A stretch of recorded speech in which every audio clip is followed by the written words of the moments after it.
وہ کڑا جو میری مرحوم والدہ نے حائمہ کو دیا تھا اور پھر حائمہ نے سلجان کو دے دیا تھا، وہ ہمارے خیمے میں کیوں موجود ہے آیت الن؟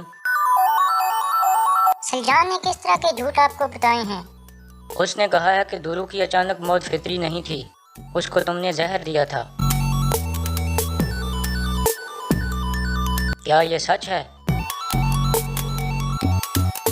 السلام علیکم ناظرین، اس قسط کے آغاز میں آیت الن اور گونجا گل ایک خیمے میں داخل ہوتی ہیں۔ آیت الن گونجا گل کو کہتی ہے تم باہر کھڑی ہو کر میرا انتظار کرو اور کسی کو اندر مت آنے دینا۔ اس کے بعد آیت الن ایک ڈبے سے بچھو پکڑ کر باہر نکالتی ہے۔ دراصل وہ گمستگن کے کہنے پر ایک زہر تیار کرنا چاہتی تھی۔ پھر وہ بچھو کو ایک پلیٹ میں رکھتی ہے جس کے چاروں طرف آگ لگی ہوئی تھی اور دل میں کہتی ہے تم اس بچھو کی طرح بے بس ہو کرکت، لیکن میرے غصے کی آگ تمہارے جسم کو جلا دے گی۔ دوسری طرف کرکت اور تجتیکن دورو خاتون کی قبر پر جاتے ہیں اور دعا مانگتے ہیں۔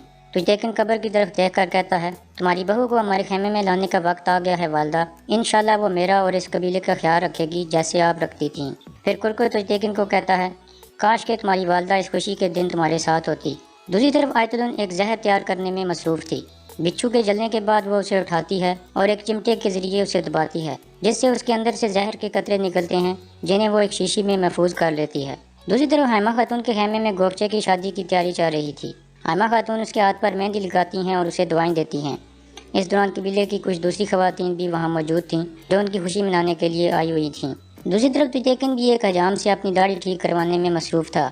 اتنے میں ارطغرل وہاں پہنچتا ہے اور اسے کہتا ہے یہ ایک مقدس دن ہے ماموں کے بیٹے۔ تجتیکن کہتا ہے پیار ہمیشہ مقدس ہوتا ہے ارطغرل بے۔ ارطغرل مسکراتا ہے اور کہتا ہے ان غم کے دنوں میں تمہاری خوشی ہماری خوشی بن گئی ہے۔ تجتیکن اس کا شکریہ ادا کرتا ہے اور پھر کہتا ہے ارطغرل بے آپ کو پتہ ہونا چاہیے کہ گمستگن میرے باپ کی طرح ہے اور آیت الن میری ماں کی طرح، ان کے بارے میں آپ کا ہر برا لفظ ہمارے قبیلے کو جلاتا ہے، لیکن اس دفعہ آپ نہ صرف ہمارے قبیلے کو جلا رہے ہو بلکہ حائمہ خاتون کے خیمے کو بھی جلا رہے ہو۔ جب تک گندوگدو بھائی تکلیف میں ہیں تب تک دونوں قبیلوں کو سکون نہیں مل سکتا۔ یہ کہہ کر تجتیکن وہاں سے چلا جاتا ہے۔ شام کو تجتیکن اور گوگچے کی شادی شروع ہو جاتی ہے۔ دونوں خاندانوں کے لوگ ایک خیمے میں جمع ہو جاتے ہیں اور ابن العربی کا درویش دعا مانگتا ہے اور باقی سب لوگ بھی ہاتھ اٹھا کر اس کے ساتھ دعا مانگتے ہیں۔ اس کے بعد درویش ان کا نکاح پڑھواتا ہے۔ دونوں تین دفعہ بولتے ہیں قبول ہے۔ نکاح کے بعد دوبارہ دعا مانگی جاتی ہے۔ اس دعا میں درویش ان کے لیے ہمیشہ خوش رہنے اور اتفاق سے رہنے کی دعا مانگتا ہے۔ سب لوگ آمین کہتے ہیں۔ آخر میں درویش کہتا ہے آپ کو شادی مبارک ہو۔ اس کے بعد سب لوگ کھڑے ہو جاتے ہیں۔ تجتیکن اور گوگچے باری باری سب کے پاس جاتے ہیں اور ان سے گلے ملتے ہیں۔ سب لوگ ان کو مبارکباد دیتے ہیں اور دعائیں دیتے ہیں۔ اس کے بعد وہ خیمے سے باہر آتے ہیں۔ باہر قبیلے کے لوگ بھی جمع تھے اور وہ تجتیکن زندہ باد اور گوگچے زندہ باد کے نعرے لگاتے ہیں۔ پھر تجتیکن اور گوگچے اپنے خیمے کی طرف چلنے لگتے ہیں۔ تجتیکن کے سپاہی رقص کر کے اس کی خوشی میں شریک ہوتے ہیں، جبکہ آیت الن اور گونجا گل اس دوران وہاں سے نکل جاتی ہیں اور کرکت کے بستر والے خیمے میں پہنچتی ہیں۔ آیت الن زہر کی شیشی نکالتی ہے اور سارا زہر وہاں موجود پانی والے برتن میں ڈال دیتی ہے۔ پھر وہ خالی شیشی گونجا گل کو دیتے ہوئے کہتی ہے تم جانتی ہو کہ اس کا کیا کرنا ہے؟ گونجا گل کہتی ہے میں جانتی ہوں خالہ، آپ پریشان نہ ہوں۔ دوسری طرف تجتیکن کے خاص سپاہی مخصوص انداز میں رقص کر کے ان دونوں کو خیمے کی طرف بھیج رہے ہوتے ہیں۔ دوسری طرف گونجا گل چھپ کر بانو جی کے خیمے میں جاتی ہے اور وہ خالی شیشی اس کے سامان کے نیچے رکھ دیتی ہے۔ اتنے میں شادی مکمل ہو جاتی ہے اور سب لوگ اپنے اپنے خیموں میں چلے جاتے ہیں۔ کرکت بھی واپس اپنے خیمے میں پہنچ جاتا ہے۔ آیت الن اس کے پاس جا کر بیٹھتی ہے اور کہتی ہے اللہ کا شکر ہے کہ ہمیں اپنے بیٹے کی شادی دیکھنا نصیب ہوئی۔ اتنے میں بانو جی کی اجازت لے کر اندر داخل ہوتی ہے اور کہتی ہے میں نے شادی والا مخصوص شربت تیار کیا ہے، اگر آپ اجازت دیں تو میں لے آؤں؟ کرکت کہتا ہے لے آؤ بیٹی۔ بانو جی شربت والا برتن اٹھاتی ہے اور پھر دونوں کے لیے شربت ڈالتی ہے، جبکہ آیت الن پہلے ہی شربت میں زہر ملا چکی تھی۔ پھر آیت الن بانو سے کہتی ہے ٹھیک ہے اب تم باہر انتظار کرو۔ بانو باہر چلی جاتی ہے۔ کرکت شربت پینا شروع کر دیتا ہے اور آیت الن کہتی ہے ہمیں یہ پینا چاہیے تاکہ ان دونوں کی زندگی اس شربت کی طرح میٹھی ہو جائے۔ پھر آیت الن بھی تھوڑا سا شربت پیتی ہے اور برتن رکھ دیتی ہے، جبکہ کرکت پورا برتن خالی کر دیتا ہے۔ پھر کرکت کہتا ہے وہ کڑا جو میری مرحوم والدہ نے حائمہ کو دیا تھا اور پھر حائمہ نے سلجان کو دے دیا تھا، وہ ہمارے خیمے میں کیوں موجود ہے آیت الن؟ سلجان نے کس طرح کے جھوٹ آپ کو بتائے ہیں؟ اس نے کہا ہے کہ دورو کی اچانک موت فطری نہیں تھی، اس کو تم نے زہر دیا تھا۔ کیا یہ سچ ہے؟ اس کے بعد کرکت غصے سے آیت الن کا گریبان پکڑ لیتا ہے اور اسے کہتا ہے مجھے جواب دو۔ اس دوران کرکت کی طبیعت بگڑنے لگتی ہے اور وہ آیت الن سے پوچھتا ہے تم نے کیا ملایا ہے اس شربت میں؟ آیت الن کہتی ہے اس سے زیادہ جو میں نے درو خاتون کو دیا تھا۔ کرکت گر جاتا ہے اور اس کے منہ سے جاگ نکلنے لگتی ہے اور وہ آیت الن سے کہتا ہے کیوں کیا تم نے ایسا؟ آیت الن کہتی ہے میں اپنے بھائی کو مارگریو بنانا چاہتی ہوں کیونکہ تم جیسا بزدل انسان اس قابل نہیں ہے۔ پھر کرکت بے ہوش ہو جاتا ہے۔ آیت الن بانو جی کو آواز دیتی ہے اور بانو فوراً اندر آ کر کرکت کے پاس جاتی ہے اور کہتی ہے میں فوراً حکیم ارطغرل کو بلا کر لاتی ہوں۔ اس دوران آیت الن خنجر نکال کر اس پر حملہ کر دیتی ہے، لیکن بانو فوراً حرکت میں آتی ہے اور اس کا حملہ ناکام کر دیتی ہے۔ آیت الن کہتی ہے قاتل تم نے میرے شوہر کو زہر دے دیا ہے۔ بانو کہتی ہے ڈائن پتہ نہیں تم نے کرکت بے کے ساتھ کیا کیا ہے، لیکن میں ابھی حکیم ارطغرل کو خبر دینے جا رہی ہوں۔ آیت الن کہتی ہے یہاں سے صرف تمہاری لاش جا سکتی ہے۔ پھر آیت الن دوبارہ اس پر حملہ کر دیتی ہے، بانو اسے قابو کر کے گرا دیتی ہے۔ پھر آیت الن محافظوں کو آواز دیتی ہے اور 2 سپاہی فوراً اندر آ جاتے ہیں۔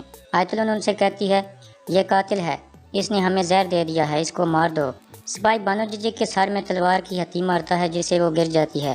پھر وہ دوسرے سپاہی کو کہتا ہے فوراً جاؤ اور حکیم ارطغرل کو بلا کر لاؤ۔ دوسری طرف تویتیکن اور گوکچے اپنے خیمے میں داخل ہو چکے تھے۔ تویتیکن کہتا ہے اللہ کا شکر ہے کہ اس نے مجھے تم جیسی عورت دی۔ گوکچے کہتی ہے میں بھی اللہ کی شکر گزار ہوں کہ مجھے آپ جیسا شوہر ملا، اللہ آپ کو لمبی زندگی عطا کرے۔ دوسری طرف حکیم ارطغرل اور درویش کرکت کے خیمے میں پہنچ جاتے ہیں۔ حکیم ارطغرل چیک کرنے کے بعد درویش کو فوراً دوا لانے کے لیے بھیجتا ہے۔ اتنے میں حائمہ خاتون اور باقی لوگ بھی وہاں پہنچ جاتے ہیں۔ گمستگین پوچھتا ہے کیا ہوا ہے ان کو؟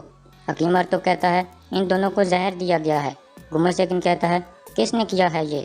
سپاہی کہتا ہے یہ بانو ججک نے کیا ہے، بے ہوش ہونے سے پہلے انہوں نے بانو ججک کا نام لیا تھا۔ گمستگین فوراً خنجر نکال کر بانو ججک کی طرف بڑھتا ہے، لیکن گندوگدو سے روک لیتا ہے اور کہتا ہے آپ صبر کریں، پہلے ہمیں حقیقت معلوم کرنی چاہیے۔ گمستگین کہتا ہے ابھی ہمیں اور کیا جاننا ہے، کیا ہر چیز واضح نہیں ہے؟ لیکن گندوگدو اسے نہیں چھوڑتا اور ارطغرل کو کہتا ہے بانو کو یہاں سے لے جاؤ۔ پھر ارطغرل اور سنگرتگین بانو کو اٹھا کر باہر لے جاتے ہیں۔ کرکت بے سے حائمہ خاتون پوچھنے کی کوشش کر رہی تھیں، لیکن وہ کچھ بھی بول نہیں پا رہا تھا۔ دوسری طرف تویتیکن نماز پڑھنے کے بعد ایک ہار گوکچے کے پاس لے کر جاتا ہے اور کہتا ہے یہ میری مرحوم والدہ کا ورثہ ہے، اللہ کرے کہ تم ساری زندگی یہ پہن کر رکھو۔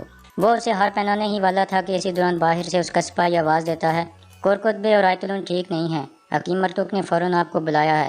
تویتیکن وہ ہار گوکچے کے ہاتھ میں رکھتا ہے اور فوراً باہر نکل جاتا ہے۔ دوسری طرف حکیم ارطغرل زہر ختم کرنے والی دوا کرکت بے کے منہ میں ڈالتا ہے اور درویش وہ دوا آیت الن کے منہ میں ڈالتا ہے۔ اتنے میں تویتیکن وہاں پہنچتا ہے اور حکیم ارطغرل سے پوچھتا ہے کیا یہ ٹھیک ہو جائیں گے؟ حکیم کہتا ہے آپ کو ہر چیز کے لیے تیار رہنا چاہیے۔ اتنے میں گوکچے بھی وہاں پہنچ جاتی ہے۔ پھر حکیم ارطغرل سب کو باہر جانے کو کہتا ہے تاکہ دونوں کو سانس لینے میں آسانی ہو سکے۔ سب لوگ اٹھ کر باہر چلے جاتے ہیں۔ دوسری طرف بانو بے ہوشی کی حالت میں تھی، ایک سپاہی اس کے ہاتھ باندھ دیتا ہے۔ تویتیکن حائمہ خاتون سے پوچھتا ہے بانو جی کہاں ہے؟ حائمہ خاتون کہتی ہیں اس کو پکڑ لیا گیا ہے اور ارطغرل بھی اس کے پاس ہے۔ تویتیکن فوراً بھاگ کر وہاں پہنچتا ہے تاکہ بانو جی کو سزا دے سکے، لیکن ارطغرل اسے پکڑ لیتا ہے اور کہتا ہے پہلے ہم جان لیں کہ اس نے ایسا کیوں کیا ہے، پھر اس کو سزا بھی مل جائے گی، تم پریشان مت ہو۔ اتنے میں بانو جی کو بھی ہوش آ جاتا ہے۔ ارطغرل تویتیکن کے ہاتھ سے خنجر چھین لیتا ہے، پھر گندوگدو سپاہیوں سے کہتا ہے بانو کو پنجرے والے خیمے میں لے جاؤ، اس کا یہاں رہنا ٹھیک نہیں ہے۔ اس کے بعد سپاہی بانو کو پکڑ کر وہاں سے نکل جاتے ہیں۔ باہر ارطغرل کے تینوں ساتھی گھوم پھر رہے تھے۔ بامسی اور ترگت دوان کو چھیڑ رہے تھے کہ ایک دن تم بھی بانو جی کے ساتھ شادی کرو گے۔ اسی دوران درگا کے سپاہی بانو جی کو جیل کی طرف لے کر جا رہے تھے اور ان کا سامنا ان تینوں سے ہو جاتا ہے۔ دوان بانو کو ایسے دیکھ کر چونک جاتا ہے۔ بانو اسے کہتی ہے میں بے گناہ ہوں دوان، میں نے ایسا کچھ نہیں کیا ہے۔ ایک سپاہی کہتا ہے یہ ابھی بھی اپنے آپ کو معصوم سمجھتی ہے، اس نے ہماری آنکھوں کے سامنے ہمارے سردار اور اس کی بیوی کو زہر دے دیا ہے، لے جاؤ اس کو۔ دوان فوراً اسے چھڑانے کے لیے بڑھنے والا تھا، لیکن ترگت اسے پکڑ لیتا ہے اور کہتا ہے رک جاؤ بھائی۔ اس کے بعد دوان بھاگ کر ایک طرف چلا جاتا ہے۔ دوسری طرف حائمہ خاتون کہتی ہیں اس لڑکی نے ایسا کیوں کیا ہے؟ گمستگین کہتا ہے کیا یہ کافی نہیں ہے کہ ہمیں قاتل کا پتہ چل گیا ہے؟ حائمہ خاتون کہتی ہیں نہیں، بلکہ اس سے زیادہ ضروری یہ ہے کہ اس نے اس طرح کا قدم کیوں اٹھایا، ہمیں ہر حال میں یہ جاننا ہوگا۔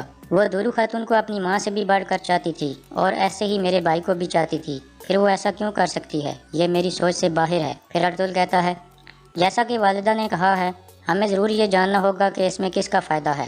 گمستگین کہتا ہے تم ٹھیک کہہ رہے ہو ارطغرل بے، کیا پتہ کسی اور نے اس کو استعمال کیا ہو۔ پھر گندوگدو کہتا ہے میں بانو جی کے خیمے میں جا رہا ہوں، دیکھتے ہیں وہاں کیا ملتا ہے۔ دوسری طرف دوان سلجان کے خیمے میں داخل ہوتا ہے اور غصے سے کہتا ہے تم نے کیا کیا سلجان خاتون، کس طرح کا شیطان ہے تمہارے اندر؟ سلجان کہتی ہے دوان بھائی یہ تم کیا کہہ رہے ہو؟